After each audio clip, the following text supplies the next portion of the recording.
On the surface today, you would think that we're talking about heaven and getting to heaven and being chosen for heaven. And that is there. I grant you that. But there's some very important lessons in this gospel that applied to Judaism back at the time that it was being written, and it applies today as well. You heard about the invited guests. And as we all know, Jesus came to the Hebrew peoples first, the chosen people of God. Some of them accepted him, many did not. And the same situation goes on today, where you have people that profess to be Christians, but when it's time to come to church, or it's time to act like a Christian, well, I need to go take care of the farm, or the business, or this, or that. I'd really rather go to a football game, or I've got somebody coming over and I got to clean the house. There's always an excuse. But I want to explain to you a little bit about that tradition of the wedding feast. You see, it was very common for kings back then, if the invited guests didn't come, they would go indeed out and bring anybody in. And they kept, for that purpose, wedding attire, so that no one would be ashamed, rich or poor.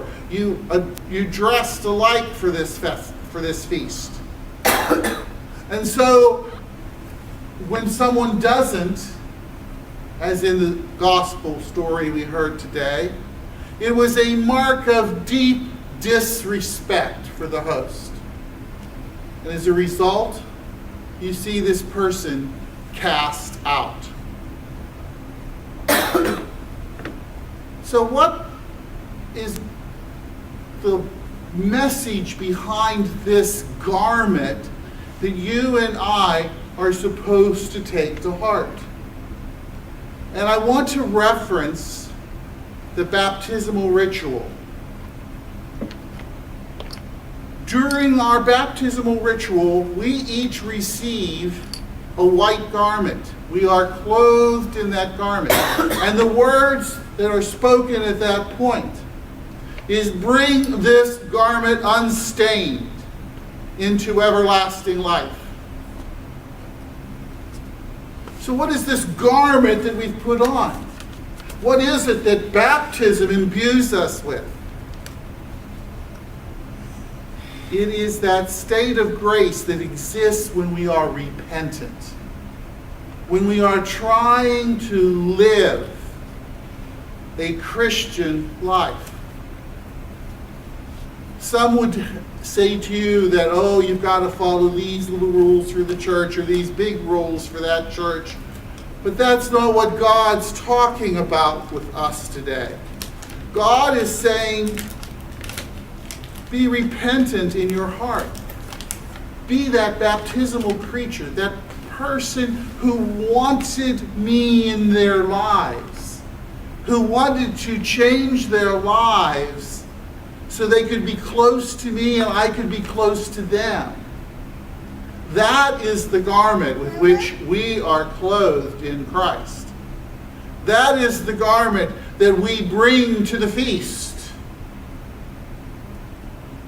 And so as we go about our lives this week, the message here is directed at those that would be close to God. Dress up your heart. Be repentant of those things that keep you from God.